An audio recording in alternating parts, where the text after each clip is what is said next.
Today I was just like down. My vibes were shot. Yeah.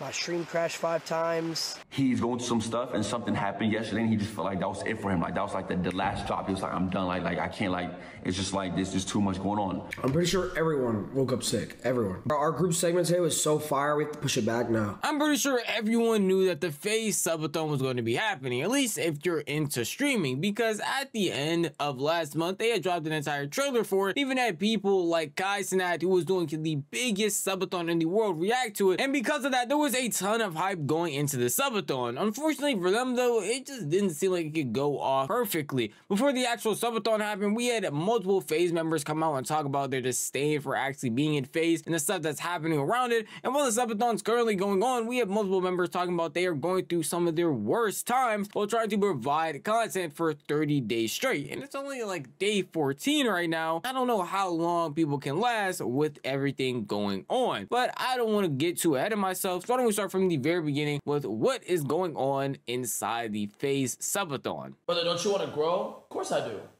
But I'm gonna be honest, bro. I feel like streaming is super oversaturated. Everyone's already seen everyone do everything.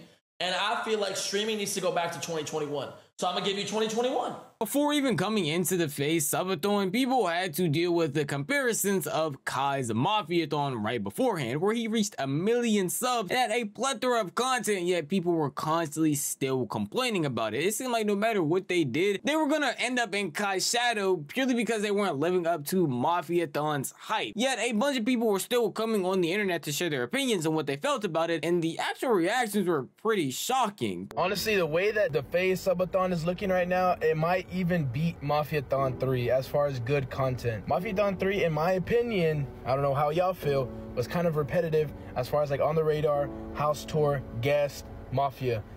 There was little clips in there that were funny here and there, but this Faze Subathon and their segments are great. The old man segment, the WWE segment, the fact that Jeff Hardy won, aka Faze Adapt, and they were taking like somewhat real bumps, that's good. People saying that the Faze Subathon is already better than Kai Cenat Mafiathon, and I'm not gonna lie, they're not wrong. Faze had their own WWE event in their backyard. It was already more entertaining than any of Kai Cenat's stream. For Kai, we can't lie, he brought washed celebrities, begged for subs, and had motivational speeches. That's not real entertainment. I don't want to make it seem like I'm the biggest Faze fanboy and just showed y'all some of the best clips and the best videos talking about the best moments from the Subathon. Mostly when I did research for this video, I literally searched up Faze Subathon Part 2 thoughts, and it was mainly overwhelmingly positive things. Literally no bad things being mentioned, which actually kind of even surprised me, because again, guys did not put on a Subathon that was able to reach him 1 million subs, and people were still constantly complaining. Yet when it comes to Faze, a bunch of people are saying that they're putting entertainment over actually getting subs, and that's why it's a lot better, which is surprising even to me, because before the Subathon even started, Faze was going through some crazy turmoil with not only old Faze members who constantly kept referencing themselves being inside the group when they apparently actually weren't, but also just internal things going on with Faze that other members literally didn't agree with and made them feel very distant from the brand that they're supposed to love. Faze Rain, Faze Banks, Faze Temper, do this, do that.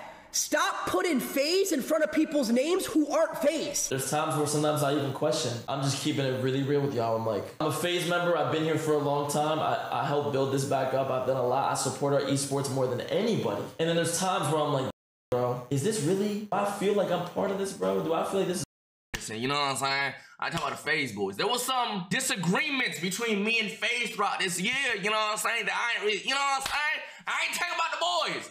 There was some that didn't go, you feel me? I ain't gonna say too much, right? That's so. By all accounts, it feels like the Faze Subathon literally shouldn't be doing well. I mean, they are getting compared to one of the biggest Subathons that we've ever seen in our entire life, that being Kai's, him reaching a goal that probably will never be touched for years to come, along with the fact that they already had turmoil before the actual Subathon started, with members inside the group not feeling well, members leaving, having people genuinely be annoyed that people are trying to compare themselves or be inside of Faze when they're actually not, and still associating themselves with the brand while doing things that tear the brand name down continuously. Yet it still seems like the Subathon is prospering more and more, as each member is literally breaking and reaching new heights that they've never seen before.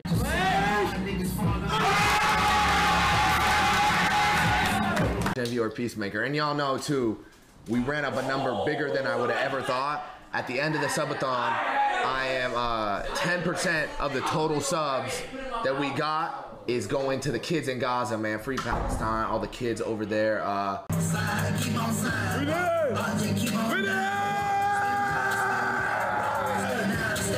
lot of you are probably genuinely confused if you got to this point of the video, because this video is most likely going to be called Faze Subathon is falling apart, Faze Subathon is tearing down, something negative about their subathon, and yet all I've shown you is them constantly winning, doing good, reaching new heights, reaching new sub goals, amidst even adverse people or adverse things that they're going against, like Kai's subathon being compared to them, but you can still see the cracks of the issues that are happening. Well, yes, Faze is still reaching new heights, they're still going strong, and so far everything has been going well. Members inside of the Faze Subathon are actually feeling the adverse effects of doing content like this. That's the bigger thing. It's not about the actual content, it's not about the things happening beforehand, but it's happening once you're in it and how long your body or your mental is going to be able to be retained during an entire 30 days straight of providing straight content. But we can actually see effects like that with certain Faze members like Lacey. Shit is just hard, bro. People don't understand in this chat. You guys don't understand how difficult it actually is to fucking be on camera 13 days straight. Kai was up 20 hours, 18 hours a day and did whole streams without sleep. You're just lazy. I don't know, this one's been, last one was easy for me. Like, I didn't have any trouble at all. I was fine. I like didn't have any problems, but right now it's like day 14, and yesterday I don't know. Yesterday? Like today. Oh yeah. I was so sad today. I was just like down. My vibes were shot. Yeah.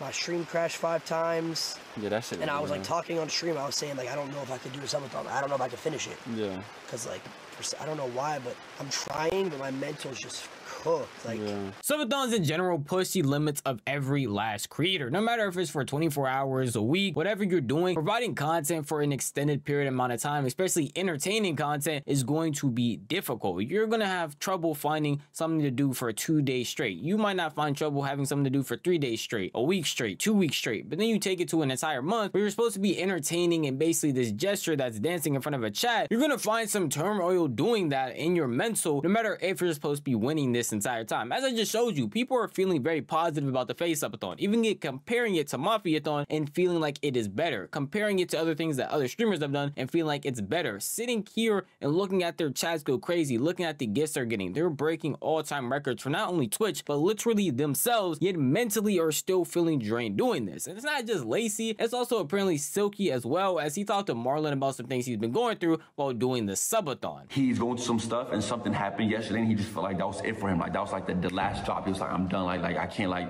it's just like there's too much going on.